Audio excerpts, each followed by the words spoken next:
রোজা এর আরবি শব্দ হলো সিয়াম, যার আবিধানিক অর্থ সুবে সাদেক থেকে নিয়ে সূর্যাস্ত পর্যন্ত খাবার, পানাহার, স্ত্রী সংযম এবং নানা ধরনের অশ্লীল কাজ থেকে বিরত থাকার নাম রোজা। কিন্তু কোনো ব্যক্তি যদি রোজা রেখে 6টি কাজ করে, তার রোজা কোনো মতেই আল্লাহ পাক রব্বুল আলামিনের কাছে গ্রহণযোগ্য হবে না। তাই আজকের ভিডিওতে আলোচনা করব কি সে 6টি কাজ যা রোজা রেখে করা নিষিদ্ধ। তো অবশ্যই ভিডিওটি শেষ পর্যন্ত দেখতে থাকুন, কারণ বিষয়টি খুব গুরুত্বপূর্ণ।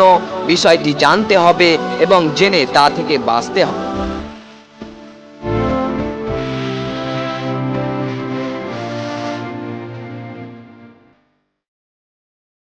রমজান মাসে শুধু সকাল থেকে নিয়ে সন্ধ্যা পর্যন্ত না খেয়ে থাকলেই হবে না, বরং সকল অনৈতিক ও ব্যাড সাবজেক্টগুলি থেকে নিজেকে বিরত রাখতে হবে। রমজান মাসে যে 6টি কাজ থেকে বিরত থাকবে তার মধ্যে 1 নাম্বার হলো দৃষ্টি সংযত রাখা। যেমন নিজের দৃষ্টি বা চোখকে সংযত রাখতে হবে, তাই বেগানা মেয়েদের দেখা থেকে চোখকে হেফাজত করতে হবে। তা সরাসরি দেখা হোক কিংবা টিভি সিনেমায় দেখা হোক কিংবা ম্যাগাজিন ও পত্রিকার ছবি হোক। অনেকে রোজা রেখে অবসর সময়ে নাটক, সিনেমা যে কোনো সব কিছুই দেখতে থাকেন, সিনেমা দেখে দিন কাটায়। এতে তাদের রোজা হালকা হয়ে যায়, কিন্তু তাদের রোজা হবে শুধু উপোস থাকার মতো। অনেকেই রোজা রেখে মোবাইলে ছবি, ফিল্ম দেখে, এগুলো থেকে বিরত থাকতে হবে। 2 নাম্বার হলো জবানের হেফাজত করা, অর্থাৎ গীবত, পরনিন্দা, অশ্লীল এগুলো করা যাবে না। অনেকেই গীবত, পরনিন্দা, অশ্লীল কথাবার্তা ও ঝগড়া থেকে বিরত থাকে না। হাদিস শরীফে ইরশাদ হয়েছে, যে ব্যক্তি রোজা অবস্থায় মিথ্যাচার ও মন্দ কাজ ত্যাগ করেনি, তার পানাহার ত্যাগে আল্লাহর কোনো প্রয়োজন নেই। সহিহ, অর্থাৎ এর দ্বারা বোঝাতে চেয়েছেন যে নিজের জবানকে হেফাজত করতে হবে। কারো কোনো গীবত করা যাবে না, কোনো মন্দ গাল কিছু করা যাবে না।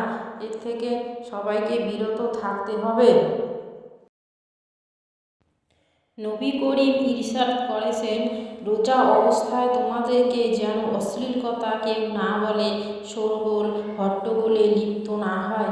যদি কেউ তার সঙ্গে গালিগালাজ বা মারামারি কাটাকাটিতে লিপ্ত হতে চায়, তবে সে অনুরূপ আচরণ না করে বলবে যে আমি রোজাদার ব্যক্তি। 3 নাম্বার কারণ হলো কানের হেফাজত করা, অর্থাৎ বিভিন্ন ধরনের যেমন গান শোনা, গীবত, পরনিন্দা, অশ্লীল কথাবার্তা শোনা থেকে বিরত থাকা, অথবা কাউকে গালমন্দ করা, তার পরিবর্তে অন্যান্য কিছু গালমন্দ খারাপ থেকে বিরত থাকা। 4 নাম্বার কারণ হলো অন্যান্য অঙ্গ প্রত্যঙ্গ, যেমন হাত, পা ইত্যাদিকেও গুনাহ থেকে ও খারাপ কাজ থেকে বিরত রাখা। কারণ অন্যের কিছু চুরি করা অথবা অন্যের কিছু জিনিস নষ্ট করা, এসব কাজ থেকেও বিরত থাকতে হবে।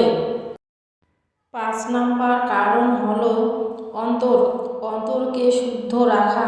যেমন অন্তরকেও সব রকমের গুনাহ থেকে বিরত রাখা, যেমন গুনাহের কল্পনা করা, পেছনের গুনাহকে স্মরণ করে স্বাদ গ্রহণ করা, অহংকার, হিংসা, কুধারণা ইত্যাদি থেকে অন্তরকে হেফাজত করতে হবে।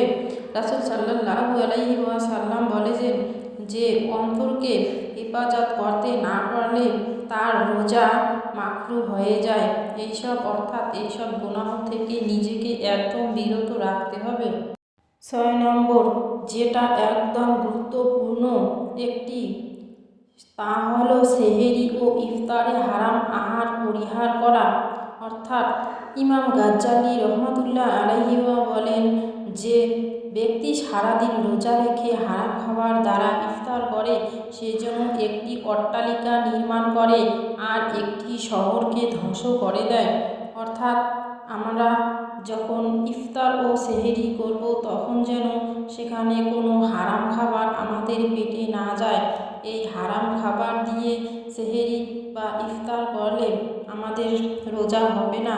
তাই রাসূল সাল্লাল্লাহু আলাইহি সাল্লাম এই বিষয়ে খুব সতর্ক থাকতে বলেছেন যে খাবার দিয়ে সেহরি ও ইফতার করা যাবে না।